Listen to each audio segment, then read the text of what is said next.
Hello everybody and welcome back. My name is Alexander and this is the Italian Screenwriter. Today we're going to talk about the Tragedy of Macbeth, the latest film adaptation of Shakespeare's famous play by Joel Coen, with Frances McDormand, Denzel Washington, and Harry Melling.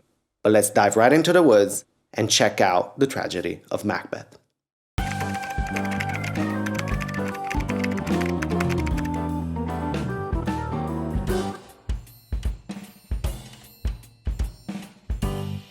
Macbeth's journey is what John Yorke calls dark inversion in his book Into the Woods, How Stories Work and Why We Tell Them, which is also the book title that gives the name to this video format.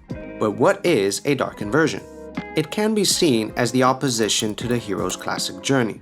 This classic journey is the story structure where a character has a flaw and a desire. They embark into a journey to obtain their desire, and in doing so, they recognize along the way that what they want stands in direct opposition to what they need. And ultimately, the ego-driven goal is abandoned for something more valuable. They overcome their weaknesses, their flaws within, and become whole.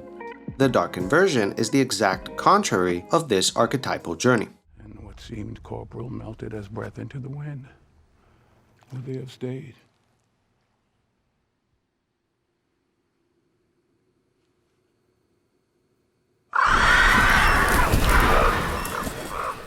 In Jaws, Chief Brody learns to be a hero. In Macbeth, the protagonist's heroism is corroded. In dark inversions, a character's flaw is what conventional society might term as normal or good, a goodness that characters overturn to become evil in their own way. Their goodness is corroded according to a pattern. There is a pathway the characters follow as their moral center collapses. Their initial goal can be good, seemingly innocent, but the end result is them being consumed by overwhelming egotistical desire, good turned evil.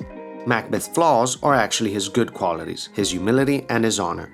And by the end of the last act, he overcomes these flaws through the wholesale adoption of arrogance, made explicit within the story when he becomes one with his belief that none of woman born shall harm him.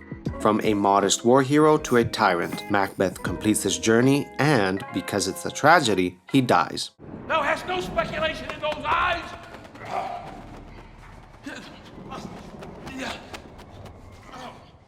In this adaptation, Joel Coen is extremely faithful not only to Macbeth's original story and mise-en-scene, but from a structure point of view, the screenplay is also very faithful to Shakespeare's original play from the 17th century. The fact that it was shot entirely on sound stages and that dialogues use the same language from the play highlights even more how this film is deeply linked to its original theater format. But in these cases, we still have judgment here that we but teach bloody instructions, which, being taught, return to plague the inventor. The central archetype that governs modern screenwriting, and on which so much of storytelling is built, is 3 acts.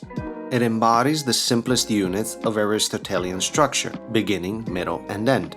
This paradigm describes it: setup, confrontation, and resolution, with a turning point at the end of the first and second act, an inciting incident in Act 1, and the climax in Act 3. It'll be rain tonight. Let it come down.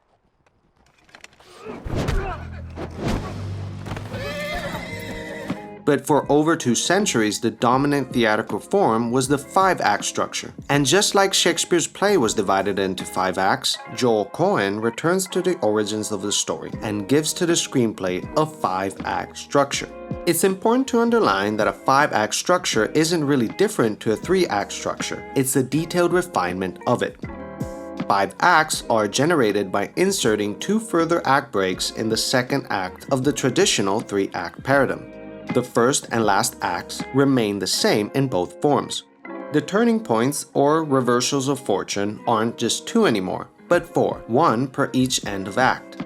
The midpoint is placed at the center of Act 3. To bed. To bed. To bed. To bed.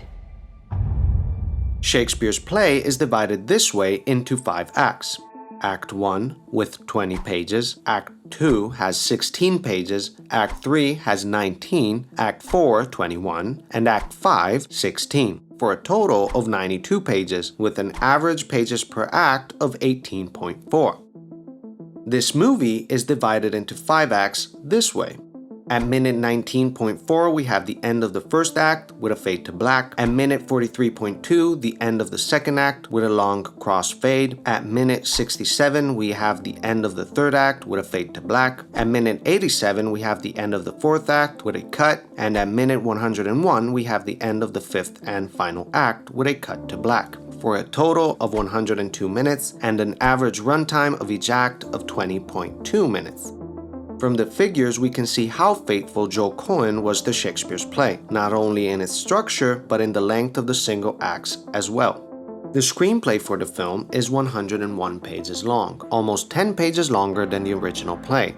It makes sense that the average length of the acts in the film are 2 pages longer than the average page count for each act in the original play. At once, good night. Stand not upon the order of your going, but go at once. Good night. Better health attend his A majesty. kind good night to all. The assassination of Banquo is the story midpoint, from which there's no turning back for Macbeth. He obtains the prize he wishes for by killing his rival and, at least so he believes, also Banquo's child, and by doing so he seals his legacy as King of Scotland for the generations to come.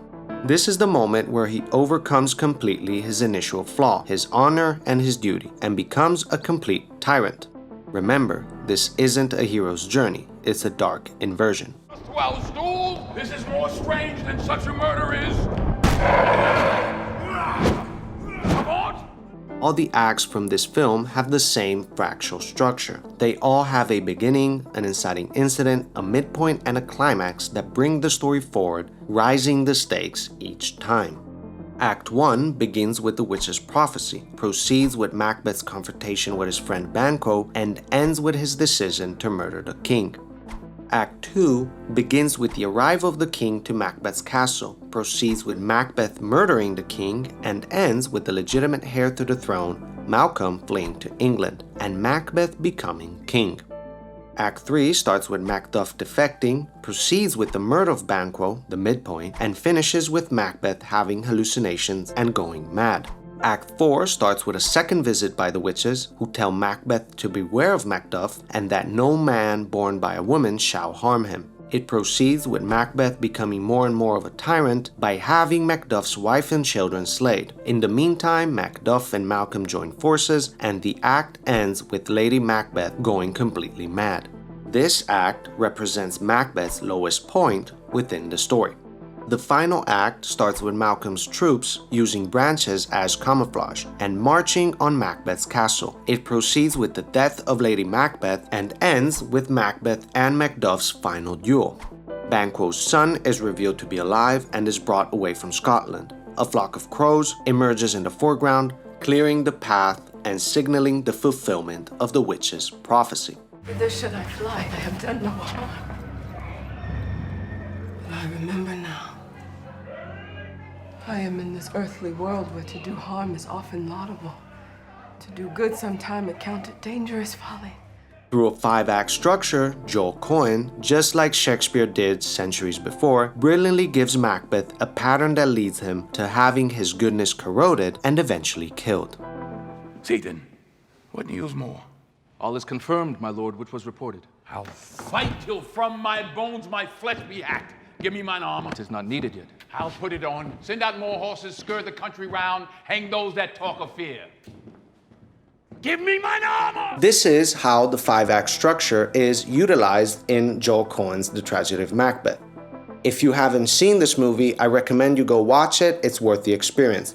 I did Apple TV just to watch this movie, and it was definitely worth it. So, if you enjoyed this video, please leave a comment, drop a like, subscribe to the channel. I appreciate any kind of support. Hope to see you soon.